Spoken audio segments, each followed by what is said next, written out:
بسم اللہ الرحمن الرحیم۔ اصطلاحات کچھ آپ کو بتائے گئے تھے کل، ان میں سے کون سے بتائے گئے تھے؟ فرض، واجب، سنت اور نفل۔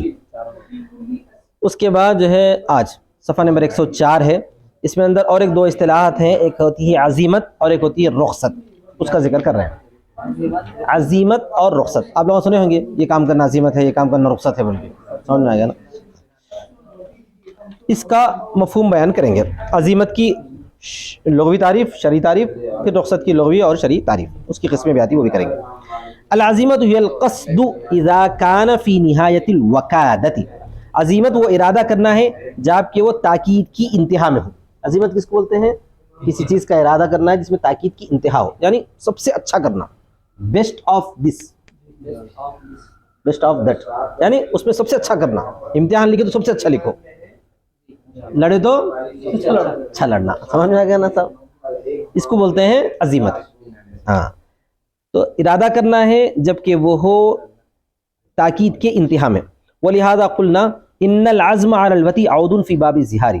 اسی وجہ سے ہم نے کہا کہ وطی پر عزم کرنا، پختہ ارادہ بولتے ہیں، کیا بولتے ہیں؟ پختہ ارادہ کرنا زہار کے باب میں لوٹنا ہے۔ کیا مطلب ہے؟ اگر کوئی آدمی اپنی بیوی سے مہمان زہار کر دیا تو میرے اوپر میرے ماں کی طرح ہے، بول دیا، بولنے کے بعد کیا ہے؟ پھر وطی کا پورا پختہ ارادہ کر لیا۔ جب زہار کر دیتا ہے آدمی تو اس وقت اللہ کا حکم ہے نا کہ تم اس کے قریب مت جاؤ جب تک کہ تم جو ہے کفارہ ادا نہ کر دو۔ اگر کفارہ ادا کرنے سے پہلے چلے گئے تو بہت بڑا گناہ ہے۔ کفارے کے درمیان میں بھی چلے گئے، 60 روزے رکھنے کا ہے، 59 روزے رکھ لیے، 59 لیے چلے گئے، پھر جو ہے 59 کے 59 بیکار، پھر وہ 60واں جو رہتا ایک رہتا، 60واں جو رہتا وہ پہلا رہتا۔ تو اس بارے میں کہتے ہیں کہ وطی پر عزم کرنا زہار کے باب میں لوٹنا ہے۔ کیا شمار کیا جاتا ہے؟ باب میں لوٹنا ہے۔ ویسا بھی اگر کر لے، پورا عزم کر لے، یعنی بالکل تیار ہے، اب صرف دخول باقی ہے، تو کیا مطلب ہے اس کا؟ آپ زہار میں لوٹ گئے، واپس آگے بولے ایسا، یعنی یہ کہ بھی دوبارہ غلطی ہو چکی ہے، ایسا کہا جاتا ہے۔ لِأَنَّهُ كَالْمَوْجُودِ، اس لیے کہ وہ موجود کی طرح ہے، اس لیے کہ وہ موجود کی طرح ہے۔ تو عزم کرنا بھی، پختہ ارادہ کرنا بھی موجود مانا جاتا ہے۔ اگر کسی نے کسی کو جو ہے مارنے کا پورا ارادہ کر لیا تھا، مار بھی دیا تھا، سمجھو لگانے انہیں ہٹ گیا، تو آپ کیا شمار کیے جاتے ہیں؟ مار دیے ہیں شمار کیے جاتے ہیں، سمجھ میں آ گیا نا؟ اسی وجہ سے فجاز ان يعتبر موجودا عند قیام الدلالتی، تو جائز ہے کہ وہ موجود اعتبار کیا جائے گا دلیل کے قائم ہونے کے وقت۔ ہمیشہ عزم کو موجود نہیں مانتے، کبھی کبھار عزم کو دلیل قائم ہونے کے وقت کیا مانتے ہیں؟ موجود مانتے ہیں۔ وَلِهَذَا لَوْ قَالَ، اسی وجہ سے اگر کہا اعظم یکون حالفا، اگر کوئی آدمی یہ کہتا ہے کہ اعظم، میں عزم کرتا ہوں، تو اس کو جو ہے قسم کھانے والا شمار کیا جاتا ہے۔ کیا شمار کیا جاتا ہے؟ قسم کھانے والا شمار کیا جاتا ہے۔ عربی میں ہے، اردو میں تو ایسا اعظم، میں نے پختہ ارادہ کر لیا ہے تو قسم نہیں مانتے، لیکن عربی میں اس کو حالف مانتے ہیں، قسم کھانے والا مان لیتا۔ یہ تو ہے لفظ عزم کی لفظی تحقیق، لفظ عزم کی۔ اچھا، شریعت میں عزیمت کسے کہا جاتا ہے؟ شریعت میں عزیمت کہتے ہیں ایسے دو افعال کہ پہلا فعل اگر آپ کریں گے تو زیادہ ثواب حاصل ہو تو اس کو عزیمت کہتے ہیں، اور دوسرا فعل جو ہے جس میں اجازت ہے تو وہ اس کے مقابلے میں آتا ہے۔ سمجھ میں آ گیا؟ دیکھیے، وفی الشرع عبارت عما لزمنا من الاحکام ابتداء سمیت عزیمتا، اور شریعت میں نام ہے اس چیز کا جو ہم کو لازم احکام میں سے ابتدائی طور پر، ہر وہ حکم جو ابتداءً ہم پر لازم کیا گیا ہے بغیر کسی چھوٹ چھاٹ کے، بغیر کسی کانٹ چھانٹ کے، اس کو بولتے ہیں عزیمت۔ جیسا کہ نماز پڑھنا ہے، ابتدائی طور پر ہم پر لازم ہے کہ ہم تکبیر اولیٰ سے پڑھیں، جماعت کے ساتھ پڑھیں، پورے آداب کی رعایت کرتے ہوئے پڑھیں، یہ ہے عزیمت۔ کہ شریعت میں ابتدائی طور پر حکم صلاح ایسے ہی آپ پر لازم کیا گیا ہے، بول بھی ہاں شریعت میں حکم صلاح لازم کیا ہے، اسی وجہ سے اس کو کہتے ہیں عزیمت۔ شریعت میں نام ہے اس چیز کا جو ہم کو لازم و احکام میں سے ابتدائی طور پر سمیت عزیمتا لانہا فی غایت الوکادتی، اس کا نام عزیمت رکھا جاتا ہے اس لیے کہ وہ انتہائی تاکید میں ہوتا ہے، لوکادت سببہا، اس کے سبب کے تاکید کرنے کی وجہ سے، اس کا سبب کیا ہے؟ موقد ہے، لہٰذا وہ حکم بھی بہت موقد ہوتا ہے، اسی موقد انداز میں اس کو کرنا عزیمت ہے۔ سمجھ میں آ گیا نا صاحب؟ وَهُوَ قَوْنُ الْآمِرِ مُفْتَرِضَ الطَّاعَةِ، اور وہ عامر کا اطاعت کو فرض کرنے والا ہونا، بِحُکْمِ أَنَّهُ إِلَٰهُنَا، اس حکم سے کہ وہ ہمارا معبود ہے۔ اللہ تبارک و تعالیٰ جو ہے کے حکم کی وجہ سے یہ کام ہم پر لازم ہے، اور اللہ جو ہے اطاعت کو فرض کرنے والا ہے، لہٰذا وہ جب بھی حکم دیتا ہے تو وہ حکم بہت تاکیدی ہوتا ہے، ہم پر اسی تاکید کے انداز میں اس کو پورا کرنا ضروری ہے۔ وہ اقسام، ہاں کیا؟ اس لیے کہ وہ ہمارا معبود ہے، ہمارا مالک ہے، اس حکم سے کہ وہ ہمارا معبود ہے۔ وَنَحْنُ عَبِيدُهُ، اور ہم اس کے کیا ہیں بھائی؟ بندے ہیں، ہم اس کے غلام ہیں، بندے۔ اب عزیمت کی قسمیں وہی تھی جو اوپر گزری، اور اصول شاشی والوں کے پاس تھوڑا ترتیب میں الٹ پھیر ہے۔ عزیمت کی قسمیں بلکہ بیان کرنا تھا یہ، لیکن پہلے قسمیں بیان کر دیا، بول رہے ہیں کہ یہ عزیمت وہی ہے جو اس کی قسمیں ہم بیان کر رہے ہیں ابھی، سمجھ میں آ گئی نا بات؟ تو عزیمت کے اندر کیا کیا آتا ہے؟ فرض آتا ہے، واجب آتا ہے، سنت آتا ہے، نفل آتا ہے، یہ ہے عزیمت۔ اچھا، اب اس کے بعد رخصت کی بات کہتے ہیں۔ عزیمت کی قسمیں وہی ہیں جو ہم نے ذکر کیا، یعنی فرض، واجب وغیرہ وغیرہ۔ وَأَمَّا الرُّخْصَةُ، بہرحال رخصت کا لفظی ترجمہ ہے چھوٹ، رخصت کا لفظی ترجمہ کیا ہے؟ چھوٹ۔ شریعت میں رخصت دو قسم کی ہوتی ہے، آگے آگے۔ وَأَمَّا الرُّخْصَةُ فَعِبَارَةٌ عَنِ الْيُسْرِ وَالسَّهُولَةِ، اور بہرحال رخصت تو نام ہے وہ آسانی اور سہولت کا، آسانی اور سہولت کا نام کیا ہے؟ رخصت ہے۔ وَفِي الشَّرْعِ صَرْفُ الْأَمْرِ مِنْ عُسْرٍ إِلَى يُسْرٍ بِوَاسِطَةِ عُذْرٍ فِي الْمُكَلَّفِ، اور شریعت میں کسی حکم کو پھیرنا تنگی سے آسانی کی طرف عذر کے واسطے سے۔ ایک حکم تھا، اب وہ حکم کرنے والے کے لیے تھوڑا تنگی نظر آ رہی ہے، تو حکم کو فرض کرنے والے نے، عامر نے کیا کیا؟ اس کو کیا کر دیا؟ تنگی سے آسانی کی طرف پھیر دیا۔ سمجھ میں آ گیا نا؟ اس کو کیا بولتے ہیں؟ رخصت بولتے ہیں، اس کو کیا بولتے ہیں؟ رخصت بولتے ہیں۔ کیوں؟ کسی عذر کے واسطے سے۔ فی المکلف، مکلف میں، ہم لوگ مکلف ہی سے نا بھائی، تمام انسان کیا ہے؟ مکلف۔ مکلف کے اندر کوئی عذر نظر آ رہا ہے، اس عذر کی وجہ سے روزے کو فدیے کی طرف پھیر دیا، روزے کو کیا کر دیا؟ فدیے کی طرف پھیر دیا، ایسا۔ البتہ اس کی قسمیں مختلف ہیں، وَأَنْوَاعُهَا مُخْتَلِفَةٌ لِاخْتِلَافِ أَسْبَابِهَا، اور رخصت کی قسمیں بہت ساری ہو سکتی ہیں اس کے اسباب کی بہت ساری ہونے کی وجہ سے۔ وہی اعذار العباد، اور وہ ہیں بندوں کے اعذار، یعنی ہر مکلف کا الگ الگ عذر ہوتا ہے، اس عذر کے حساب سے اس کے لیے وہ رخصت بن جاتی ہے۔ جیسے مستحاضہ کا ایک عذر ہے، بیمار کے روزے کے بارے میں ایک عذر ہے، سفر ایک عذر ہے، قیدی کا ایک عذر ہے، تو مختلف اعذار میں الگ الگ طریقے سے اس کا جو ہے عزیمت رخصت کی طرف پھیر دیا جاتا ہے۔ وفی العاقبۃ، اور انجام میں، تؤول الی نوعین، وہ لوٹتے ہیں دو قسموں کی طرف۔ ویسے عذر کی مختلف قسمیں ہیں، لیکن انجام کار دو قسمیں بنتی ہیں۔ عذر کی کتنی قسمیں اصل میں؟ بہت ساری ہیں، آخر میں بطور انجام کے دو قسمیں نظر آتی ہیں۔ نمبر 1، احدہما رخصت الفعل مع بقاء الحرمہ، بہت شاندار بات ہے یہ، فعل کا رخصت حرمت کے بقا کے ساتھ، فعل کا حرام ہونا رخصت کے بقا کے ساتھ۔ یہ کیا ہوتا ہے؟ یہ کوئی چیز حرام ہے، کوئی چیز حرام ہے، وہ نہیں کرنا ہے، آپ وہ نہیں کرنا ہے، جس وقت رخصت حاصل ہوتی اس وقت بھی وہ فعل حرام ہی رہتا، لیکن کر دیے تو اللہ معاف کر دیتا۔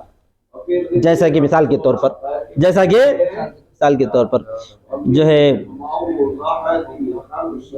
زبان پر کلمہ کفر لانا، زبان پر کلمہ کفر لانا کیا مطلب ہے؟ آپ کسی ایسی جگہ پر پھنس گئے کہ جو ہے پورے دھڑا آپ کو مل گئے، وہاں پر جو ہے مسجد کی جگہ میں وہ لوگ جو ہے مندر کا ڈھانچہ تیار کرے اور اس کا افتتاح کر رہے ہیں، ایسے موقع پر اپنے کو محتاط رہنا ہے، لیکن کوئی بیچارہ جو ہے ایسے انہی دھیڑوں چمباروں کے بیچ میں کسی وجہ سے پھنس گیا، اب اس کو بول رہے ہیں بول جے ایس آر کا نعرہ لگا، تو اب اس کا تو ایمان ہے مضبوط، نہیں لگانا چاہ رہا، لیکن کیا ہوا؟ زبان سے بول دیا، تو اس وقت جو ہے کلمہ کفر زبان سے جاری ہوا، لیکن فعل حلال ہوا کیا اس وقت میں؟ فعل تو حلال نہیں ہوا، جے ایس آر کا لگانا، نعرہ لگانا تو حلال نہیں ہے، صرف اللہ کی کبریائی کا نعرہ لگائیں گے ہم، اللہ کے علاوہ کسی اور کی کبریائی کا بڑائی کا نعرہ ہم سے ہو ہی نہیں سکتا، ہم نہیں لگائیں گے، لیکن جو ہے اس وقت بچنے کے لیے، جان بچانے کے لیے اگر کوئی کلمہ کفر زبان سے جاری کرتا ہے تو فعل کے حرام ہونے کے باوجود وہ رخصت ہے، بولو تو فعل کا رخصت ہونا حرمت کے بقا کے ساتھ، یہ عفو کے درجے میں ہے باب الجنایت میں، یہ عفو کے درجے میں ہے باب الجنایت میں۔ جنایت میں کا مطلب کسی سے کوئی غلطی ہو گئی، کرنا بولیے نہیں کرا انہیں ہو گیا غلطی, وہ غلطی ہے تو وہ توبہ کر لی تو کیا ہو جاتا ہے, اللہ معاف فرمایا تھا. یہاں پر بھی ویسے ہی ہے. اور وہ جیسا کہ وذالک نحو, اور وہ جیسا کہ اجراء کلمۃ الکفر علی اللسان مع اطمینان القلب عند الاکراہ, زبان پر کلمہ کفر کا جاری کرنا دل کے اطمینان کے وقت میں, دل کے اطمینان کے وقت میں دل میں اللہ کی جو ہے وحدانیت کا پکا یقین ہے, لیکن زبان سے کلمہ کفر جاری ہو رہا ہے. عند الاکراہ, زبردستی کے وقت میں, زبردستی کے. قرآن مجید میں خود اللہ تعالیٰ نے اس کے بارے میں فرمایا ہے الا من اکرہ وقلبہ مطمئن بالایمان, مگر یہ کہ کوئی زبان پر کلمہ کفر اگر ظاہر کر دیا ہے جبکہ اس کا دل ایمان پر مطمئن ہو تو وہ معاف ہے. سمجھ میں آ گیا نا سب؟ ولکن من شرع بالکفر صدرا فعلیہ غضب من اللہ, لیکن جو آدمی کھلم کھلا شرع صدر سے کفر کو اختیار کرتا ہے تو اس پر اللہ کا غضب نازل ہوتا ہے. تو اس سے کیا معلوم ہوا؟ حرمت کے بقا کے ساتھ سمجھ میں آیا نا, فعل کا جو ہے رخصت ہونا, فعل کا رخصت ہونا. اچھا صاحب, اسی طرح وسب النبی علیہ السلام نعوذ باللہ من ذلک, نبی صلی اللہ علیہ وسلم کی شان میں گستاخی کرنا, کوئی جو ہے بہت زبردستی کر کے گلے پہ چھری رکھ کر بول دیا نبی صلی اللہ علیہ وسلم کی شان میں گستاخی کرو.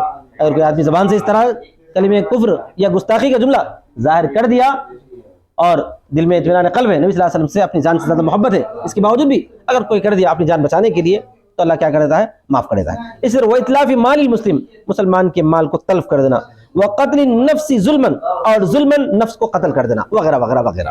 ظلما نفس کو قتل کر دینے کا مطلب یہ ہے کہ گلے پہ جو ہے چھری رکھ کے بول دیا فلاں کو مار دے, نہیں تو میں تیرے کو مار دیتا ہوں. ابھی اپنی جان بچانے کے خاطر دوسرے کی جان لے لیا, کیا کر دیا؟ دوسرے کی جان لے لیا. تو اس وقت دوسرے کی جان لینا حرام ہی ہے, لیکن پھر بھی جو ہے اس کے لیے فعل کی رخصت ہو جاتی ہے, اپنی جان بچانا اس کا مقصد تھا بول کے. سمجھ میں نا؟ یہاں اس کا حکم کیا ہے؟ اس کا حکم اصل تو یہ ہے, یہاں پر اصل عظیمت یہ ہے کہ تم اس کی بات کو سنے بغیر جان دے دو, تم اس کی بات کو, تم جیسار کا نام مت لگاؤ بلکہ اپنی جان اللہ کے نام میں قربان کر دو. یہ عظیمت ہے, جیسا کہ صحابہ کرام رضی اللہ تعالیٰ عنہ کرے تھے. سمجھے؟ اگر کوئی کر لیتا ہے بدرجہ مجبوری, رخصت ہے. آیا سمجھ میں نہیں آیا؟ وہ حکم ہو, اور اس کا حکم یہ ہے انہ لو صبر حتی قتل یکون ماجورا لامتناعہ علی الحرام, اور اس کا حکم یہ ہے کہ اگر وہ صبر کر لیتا ہے یہاں تک کہ وہ قتل کر دیا جاتا ہے تو ماجور ہو جاتا ہے حرام کے بچنے کی وجہ سے, تعظیما لنہی الشارع علیہ السلام, شارع علیہ السلام کی نہی پر کو تعظیم کرتے ہوئے, نبی صلی اللہ علیہ وسلم کی نہیں کی تعظیم کرتے ہوئے, نہیں کی تعظیم. ٹھیک ہے نا بھائی؟ اچھا, یہ تو ہے عظیمت کی پہلی رخصت کی پہلی قسم. کیا ہے رخصت کی پہلی قسم؟ یہ ہے کہ فعل کا رخصت ہونا حرام ہونے کے باوجود. سمجھ میں آ گیا نا سب؟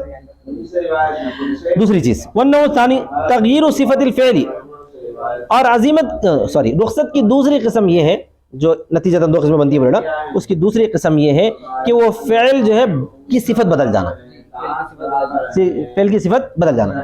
پہلے وہ کیا تھا؟ حرام تھا, اب حلال ہو جاتا. پہلے وہ فعل کیا تھا؟ اب حلال ہو جاتا. کیسے؟ بأن يصير مباحا في حقه, اس طور پر کہ وہ اس کے حق میں مباح ہو جاتا ہے, اس طور پر کہ وہ اس کے حق میں مباح ہو جاتا ہے. اور اللہ تعالیٰ, جیسا کہ اللہ تعالیٰ نے فرمایا فمن اضطر في مخمصة, جو آدمی مجبور ہو جائے کسی مخمصے میں, یعنی انتہائی بھوک میں, کسی مخمصے میں یعنی انتہائی بھوک میں کوئی آدمی مجبور ہو جائے. وذالک نحو الاکراہ علی الاکل المیتۃ, جیسا کہ زبردستی کی جائے مردار کے کھانے پر, وشرب الخمر, اور شراب کے پینے پر. یا جو ہے ایسا مجبور ہو جائے, یا ایسا مجبور ہو جائے کہ مردار کھائے بغیر زندہ نہیں رہ سکتا, شراب پیے بغیر زندہ نہیں رہ سکتا, یعنی کہ پانی نہیں مل رہا, پینے کے واسطے شراب مل رہی ہے تو کچھ نہیں مل رہا, پیاس سے جو ہے انہیں بے چین ہو گیا, مر جاتا. تو کیا کرنا ہے اس وقت میں؟ وہ شراب اس کے لیے کیا ہو جاتی ہے؟ حلال ہو جاتی ہے. وہ مردہ کیا ہو جاتا ہے اس کے لیے؟ حلال ہو جاتا ہے. وحکمہ انہ لو امتنع, اور اس کا حکم یہ ہے کہ اگر وہ بچ جاتا ہے اس کے کھانے سے یہاں تک کہ وہ قتل کر دیا جاتا ہے, یکون آثما, تو گنہگار ہو جاتا ہے, کیونکہ وہ فعل اس کے حق میں تبدیل ہو گیا, وہ فعل کی صفت بدل گئی. سمجھ میں آ گیا نا سب؟ ہاں, بھی امتناع جا کیا مباح سے بچنے کی وجہ سے. سمجھ میں آ گیا نا سب؟ وصار کقاتل نفسہ, وہ ایسے ہو گیا جیسے کہ اپنے آپ کو قتل کر لیا.